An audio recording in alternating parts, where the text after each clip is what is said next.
To be regarded as someone who literally changed the way this world is seen is a huge thing, unbelievable even.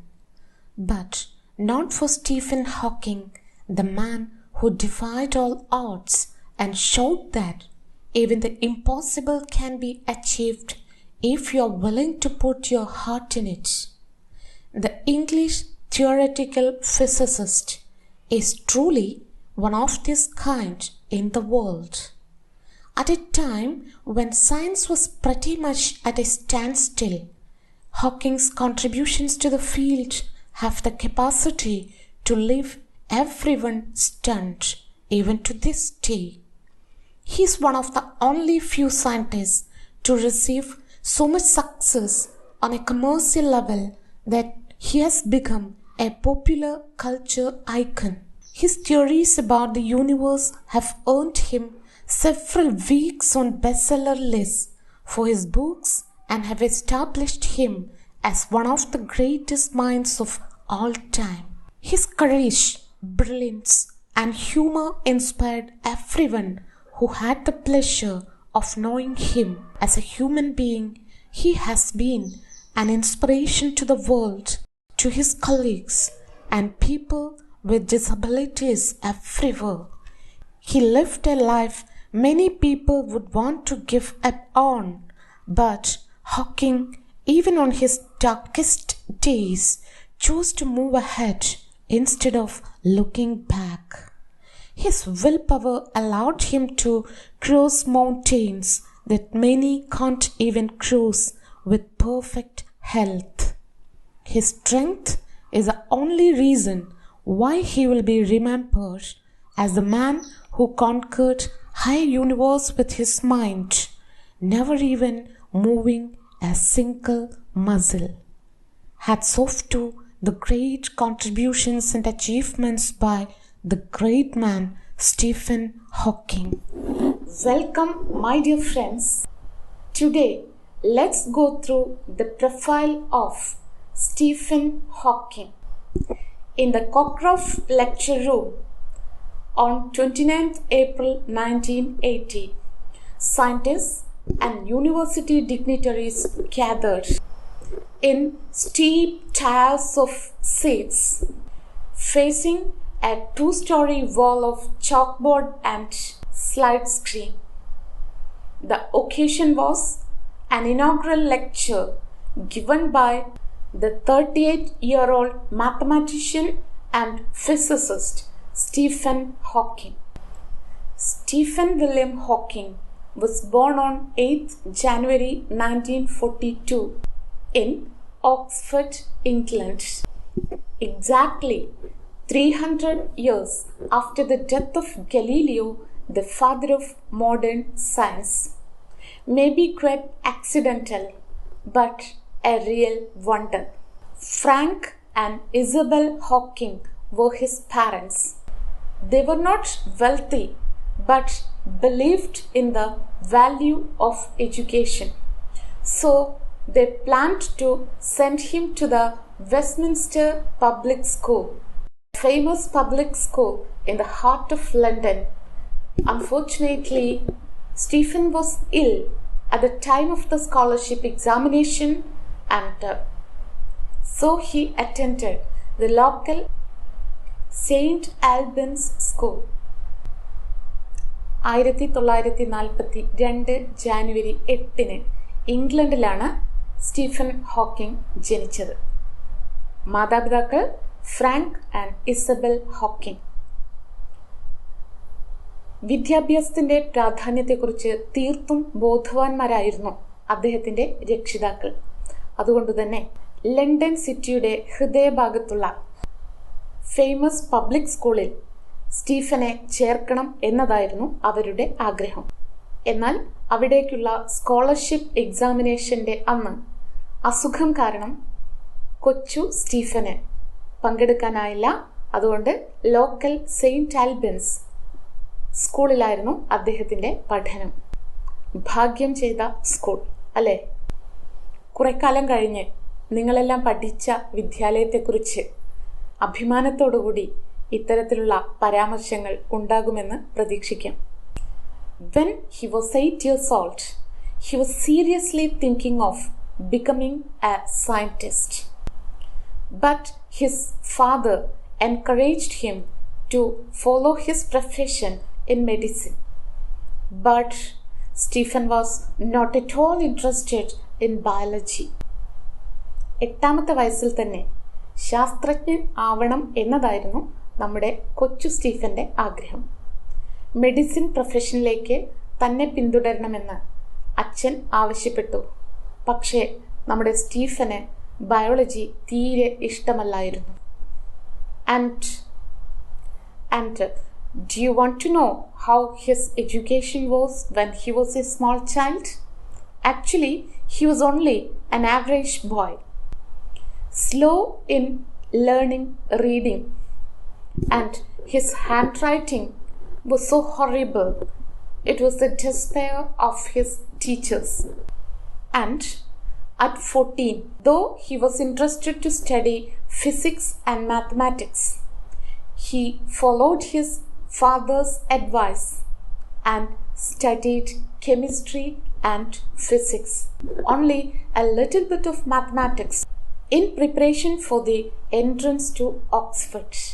In 1959, at the age of 17, he went to Oxford to study natural science and specialize in physics.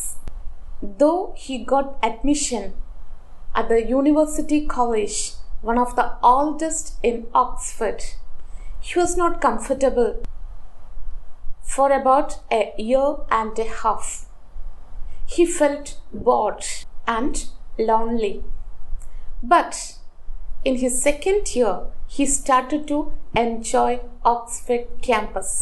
He became popular and well accepted among his peers. ഏറ്റവും നല്ല കോളേജിൽ തന്നെ പ്രവേശനം നേടിയെങ്കിലും ആദ്യത്തെ 1.5 വർഷങ്ങൾ അദ്ദേഹത്തിന് തികച്ചും ബോറടിച്ചു. പഠനത്തിൽ തീരെ താല്പര്യം തോന്നിയില്ല. സ്റ്റീഫന് താൻ ഒറ്റപ്പെട്ട പോലെ തോന്നി.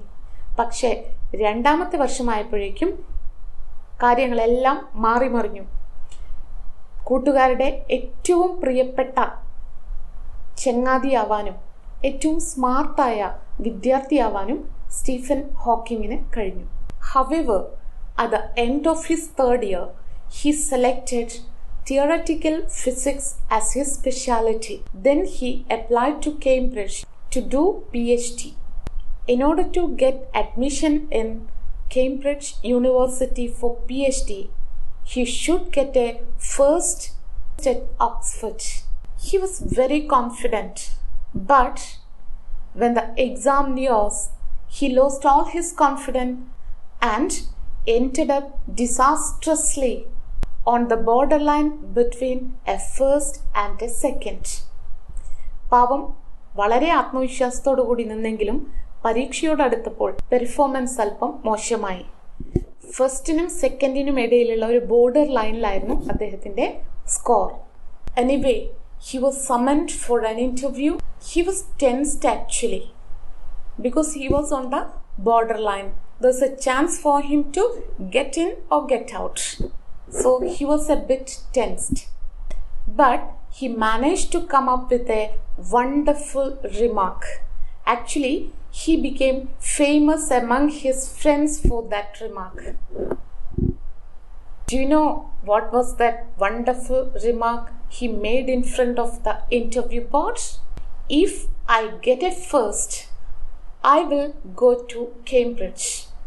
If I receive a second, I will remain at Oxford. So, I expect that you will give me a first. A very tactical handling of the board. Board flat-eye. The interview board flat-eye. They gave him a first and he got admission in the prestigious Cambridge University. The first year at the university was very tough because he learned very little mathematics at Oxford, and here he is doing research in theoretical physics, so he had to struggle too much. While facing these type of academic challenges, the poor Stephen suffered some physical challenges also. Actually, he had faced some physical issues during his third year at Oxford. While he was struggling with his academic challenges, he had trouble in tying shoes and sometimes he had difficulty in talking. In 1963, immediately after his 21st birthday, it was diagnosed that he was having a very rare disease, ALS or amyotrophic lateral sclerosis, for which there was no known cure. ചികിത്സ കണ്ടുപിടിച്ചിട്ട് പോലുമില്ലാത്ത ഒരസുഖമാണ് തന്നെ ബാധിച്ചതെന്ന് ഏറ്റവും robust ഇയേഴ്സിൽ മനസ്സിലാക്കിയ Stephen ആകെ തകർന്നുപോയി. At first, he went into severe depression. But later, he realized that there were a lot of worthwhile things to do. He had some dreams to sacrifice his life to save others. And he thought, anyway, I'm going to die. So I want to do something good for the society. His doctors informed him that he had only 2 more years to die. But we know that he died only on 14th March 2018. 2 വർഷമാണ് doctors അദ്ദേഹത്തിന് പറഞ്ഞിട്ടുണ്ടായിരുന്നത്. എന്നാൽ എല്ലാവരെയും അത്ഭുതപ്പെടുത്തിക്കൊണ്ട് വീണ്ടും 55 വർഷം ശാസ്ത്ര ലോകത്തിന് ഒരുപാട് നേട്ടമുണ്ടാക്കിക്കൊണ്ട് സ്റ്റീഫൻ ഹോക്കിംഗ് നമ്മോടൊപ്പമുണ്ടായി. His courage, brilliance and will power helped him to create history in the field of theoretical physics. He has overcome his crippling disease to become the supernova of world physics. അത്ഭുതം തോന്നുന്നില്ലേ? സാധാരണക്കാരനായ ഒരു വിദ്യാർത്ഥി 8 വയസ്സിൽ തന്നെ ശാസ്ത്രജ്ഞനാവണമെന്ന് ആഗ്രഹിക്കുക, തൻ്റെ ഇഷ്ടത്തിന് വിരുദ്ധമായി അച്ഛൻ്റെ താല്പര്യങ്ങൾക്കനുസരിച്ചുള്ള വിഷയങ്ങളെടുത്ത് പഠിക്കുക, പിന്നീട് തൻ്റെ ഇഷ്ടവിഷയത്തിലേക്ക് തിരിയുക, ഒരുപാട് കഷ്ടപ്പെട്ട് പഠിച്ചുകൊണ്ടിരിക്കുമ്പോൾ ശാരീരികമായി തളർന്നു പോവുക, 2 വർഷം മാത്രമേ ജീവിക്കൂ എന്ന് ഡോക്ടർമാരിൽ നിന്നും കേൾക്കേണ്ടി വരിക. ആരായാലും തകർന്നു പോകും. ബട്ട് ഒരു ഫിനിക്സ് പക്ഷിയെ പോലെ അദ്ദേഹം ഉയർത്തെണീറ്റു. ശരീരം മുഴുവനും തളർന്നെങ്കിലും അദ്ദേഹത്തിൻ്റെ ചിന്തകളെ മരവിപ്പോ മുരടിപ്പോ ബാധിച്ചില്ല. അതിൻ്റെ ഒരു തെളിവാണ് ശാസ്ത്ര ലോകത്തിന് തന്നെ അത്ഭുതമായ അദ്ദേഹത്തിൻ്റെ ഒട്ടനവധി കണ്ടുപിടുത്തങ്ങൾ. My dear students, go through the lesson Quest for a Theory of Everything, written by Kitty Gale Ferguson, and know more about his life. And please try to watch a movie, Theory of Everything, a movie on the most brilliant and celebrated physicist of our time. My dear friends, do watch it, get motivated, and try to bring out the best within you. ശരീരമാകെ തളർന്നു കിടന്ന Stephen ഹോക്കിങ്ങിന് ഇങ്ങനെയൊക്കെ ചെയ്യാൻ കഴിയുമെങ്കിൽ why can't you? Moreover, watching a movie will enrich your English definitely. So, please watch the movie, enrich yourself. Okay? Bye.